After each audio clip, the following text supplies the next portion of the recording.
Claudia Lux suggests that humans are really good at making their own hells. I discuss this and more on today's episode.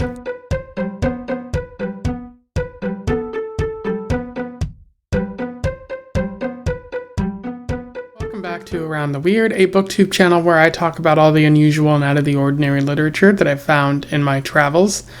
Today, I want to talk about a book that I read, one that is about hell and making deals with demons. I am referring to Sign Here by Claudia Lux, which was written in 2022. For those who don't know, Claudia Lux is a recently published writer.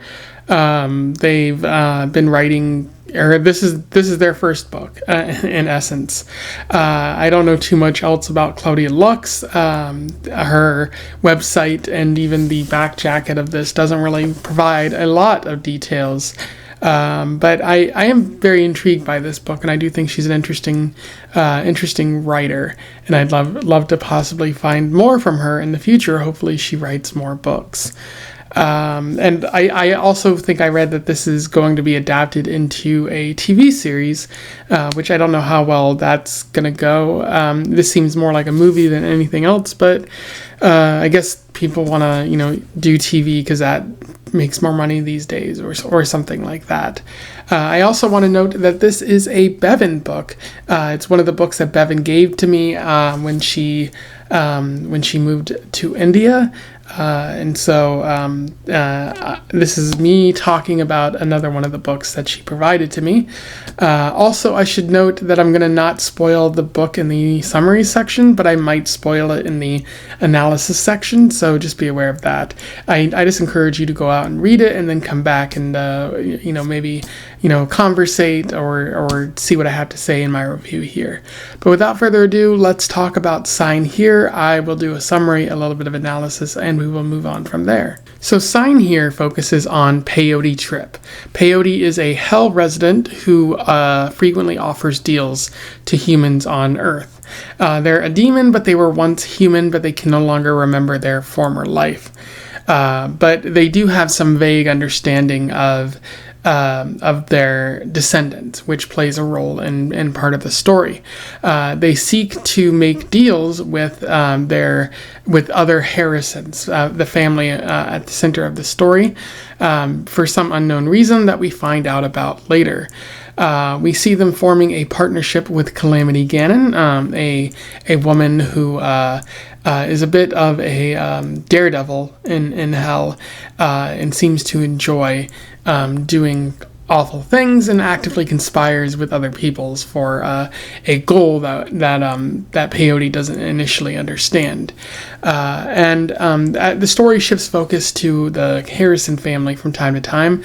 They are visiting a cabin for the summer, and Mickey, the sort of daughter of the family, is visiting with her new friend Ruth. Ruth is incredibly popular, but she's chosen to hang around Mickey, who is not as popular, and they form a strong bond over the course of the book. We also see insight into the other members of the Harrison family, including Lily, who is cheating on her husband Silas. Silas, who has been feeling real sorrowful about his dead brother, who killed himself after he was sent to jail for murdering a woman, or so the court said. And Lily is sleeping with that woman's brother, who is still alive. And this is creating a little bit of a scandal. And then there's also Sean, who is Mickey's brother, and Mickey seems to be doing okay for himself, although he's a bit distant from the family. And as the story goes on, Peyote makes more deals, and Peyote eventually reveals that he's been doing all of this because he's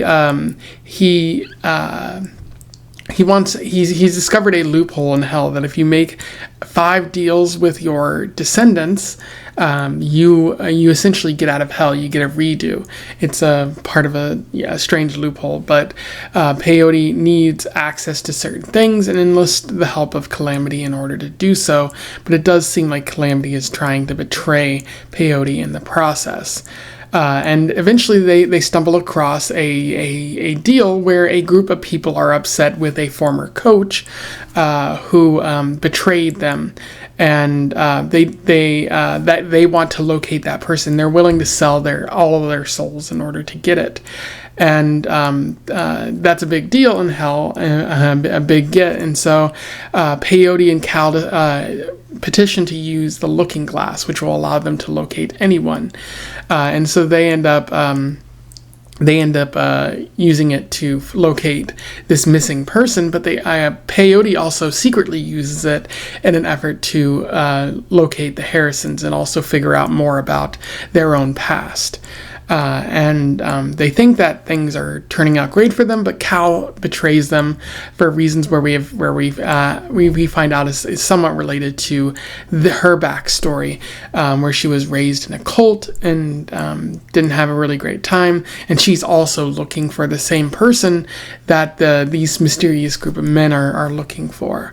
Whether or not she finds them and what happens to Peyote, as well as what happens to the Harrison family, remains, that's the rest of the story. Again, I won't spoil it here, but I do encourage you to go out and read it before you hear anything I have to say about the analysis. In terms of analysis, there is a fair bit to talk about with Sign here. It's a pretty solid book, but there are a few issues which I'll note a bit later here. But one of the main themes that Claudia Lux is working with here is that of the idea of we make our own hell. Lux shows that humans often create their own misery.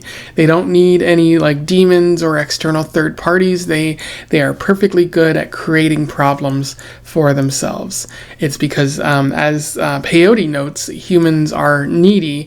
They constantly want something, and if there's a fear of losing something, that's going to affect their decision making. And then there's also the emotional side of things where, again, if you feel like you're losing something, that's going to cause you to make a rash decision. And if you're sad or angry or something like that, you might sell away your soul. And so you're already creating that hell for yourself. Even though you might not die for another 60 or 70 years, you're still going to experience a little bit of hell on Earth. You see that in the various characters in the story, how they're creating their own hell. Lily's decision to cheat on her husband, Silas, with Gavin, whose sister, Silas's brother, may be killed, although we later find out that Silas had a little bit of a part to play there. So Lily choosing to cheat is creating that hell for her and her family. And then Silas hurts Sarah, which creates that hell. And then he doesn't come forward and say anything when Philip is arrested, so he's causing his own problems as well. And even the deals process, causes people to sort of anguish and whatnot. Even before you even get to the deals process, you're still kind of creating these problems for yourself, things that you'll have to atone with later on. And even in hell as well, like Peyote and Calamity, they have freedom of movement somewhat. They're stuck in hell, but they're still betraying one another, causing each other problems, and that goes for the other people in hell as well. So even though these people are like demons and whatnot, hell still exists. It's meant to be a way to torture humans after they die, but the demons, the people who've been here the longest, are still suffering. So all of this is their own doing, because the reason they ended up in hell was due to their actions, which we later find out is Peyote in his normal life ended up selling his soul in place of his daughter.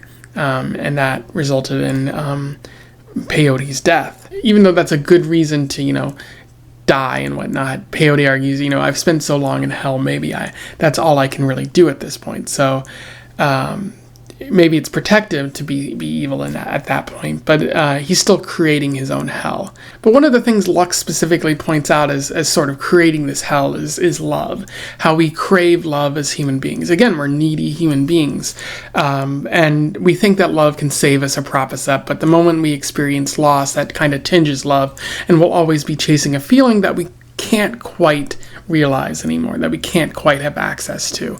There's an interesting quote from this. Allow me to read it to you. "That's how love is supposed to be. When you add in time, however, it does what time always does, brings everything eventually, inevitably, to its end.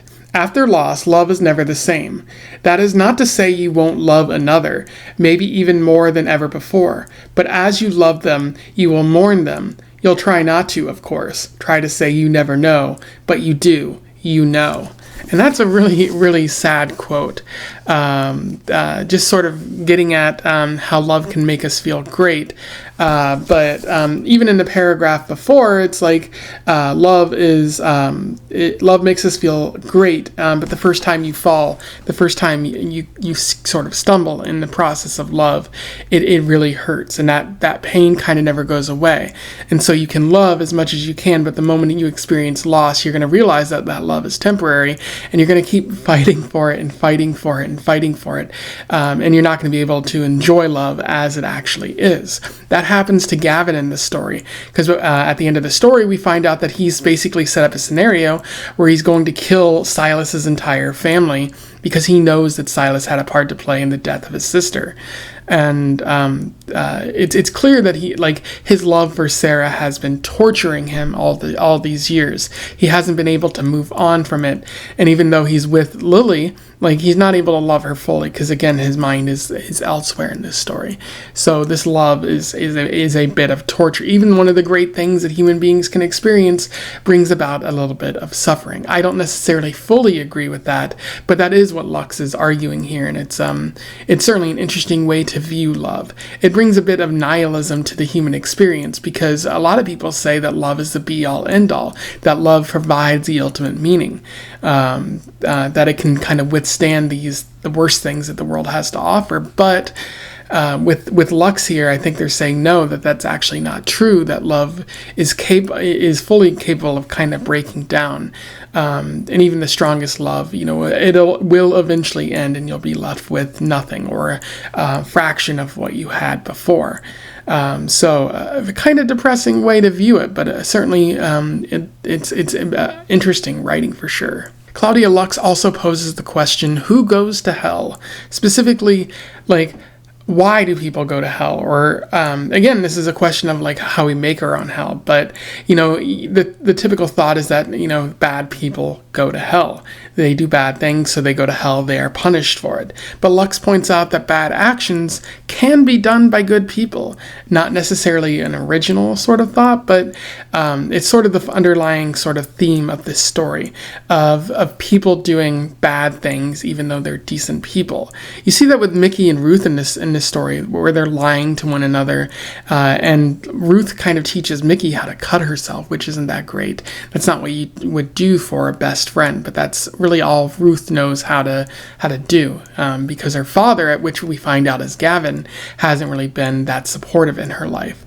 And so also Ruth has been lying to Mickey because Ruth has been tasked with killing Mickey, which she doesn't in this story. But, that's, hiding that fact from her is not ideal. And then we do see that Lily, makes a bunch of wrong decisions, but ultimately makes a good decision in the fact that she chooses to shoot Gavin as he's hurting her family.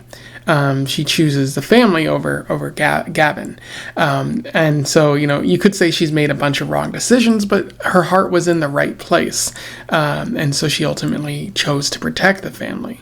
And then Calamity Gannon is also a product of her environment, raised by a cult and a father who also didn't love her, and that drove her to do bad things and eventually led to her sort of self-destructing in a way that got her killed by the police and sent to hell.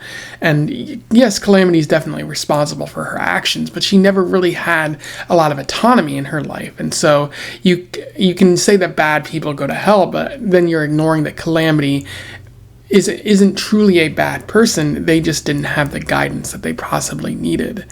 And ultimately, I think what Lux is trying to say is that desperate people do desperate things. That when your back's to the wall, or when you feel like you have no other choice, you act desperately. You do bad things in the hopes that maybe it'll help you thrive, or maybe it'll fix a problem that you might have created for yourself.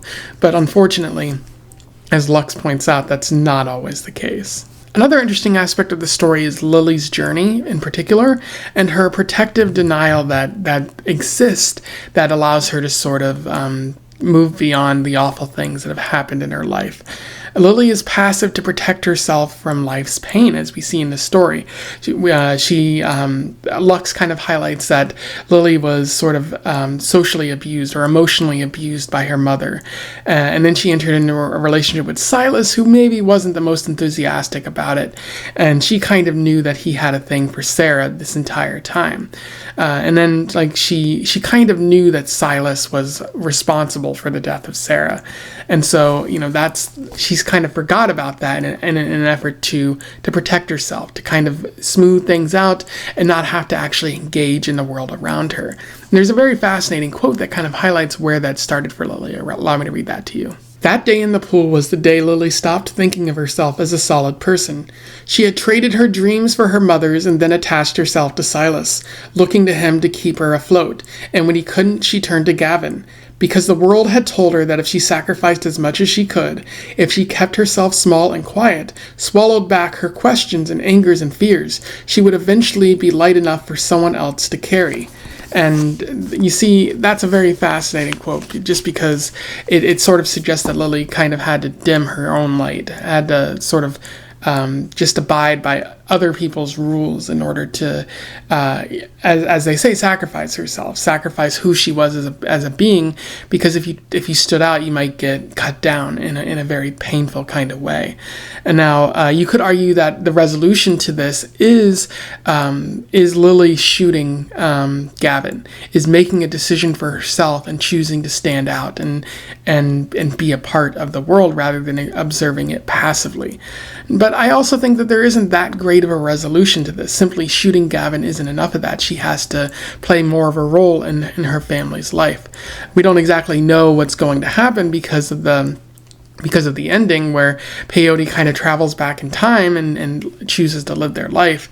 But eventually, Lily and the other Harrisons might come about in some specific way. But it still feels like there's no resolution to this story, or I feel like it could have been a bigger resolution that could have played on all of these themes in a more solid way. But this doesn't really hurt it where it's at. I just think it could be better. Another interesting thing about the story is the depiction of hell, sort of as a layered tier, kind of like what Dante or John Milton was describing. But people sort of move upwards in hell. But even with that, hell is still hell. It's not just sunshine and roses. Even the demons are suffering as they make their deals.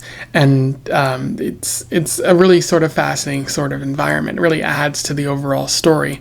I'd love for like another story to take place in this universe. However, there is just one big issue that I have with this story, and that is the pacing.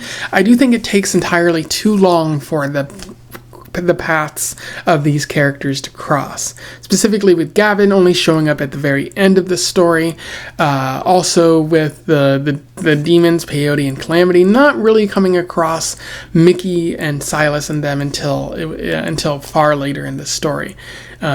It makes the story feel kind of long-winded and windy, and I think you could easily cut off 50 to 100 pages by making it more focused. I do have one of those thoughts where it's like, oh, I could have written this story better. You could have had these demons show up and sort of made deals or something like that, or even tried to make deals, but like Ruth gets in the way and sort of prevents that from happening, and so it's now like a sort of showdown between Ruth and the demons, who both want Mickey or something like that. I don't necessarily think that might have been as fascinating to read, but I think it would have fixed some of the pacing issues, especially if you cut down on the amount of time that you're writing. But I guess at that point I'm kind of saying what I wish the story was rather than critiquing what it actually is. And it's just important to note that it has these bad pacing issues. Anyway, those are my thoughts on Sign Here by Claudia Lux. Pretty solid book. Definitely a pretty fun read. I read this on an airplane, most of it on an airplane, and it made the entire journey a breeze, and it was pretty enthralling in that way. I don't think it's a super fantastic book that's going to stick with me necessarily forever, but it was pretty fun. And if you ever find it at your local library, definitely check it out, as you might find some enjoyment with it. If you have any thoughts on my review here, or you simply want to make a comment on the book, let me know in the comments below. I would love to hear from you. Otherwise, don't forget to like, share, and subscribe so that more people can find out about Claudia Lux or this book that they don't already know. Also, join the Discord if you want to have further conversations about books, movies, TV, that sort of thing. And until then, I wish you the best of luck in your weird and deal-making travels. Farewell.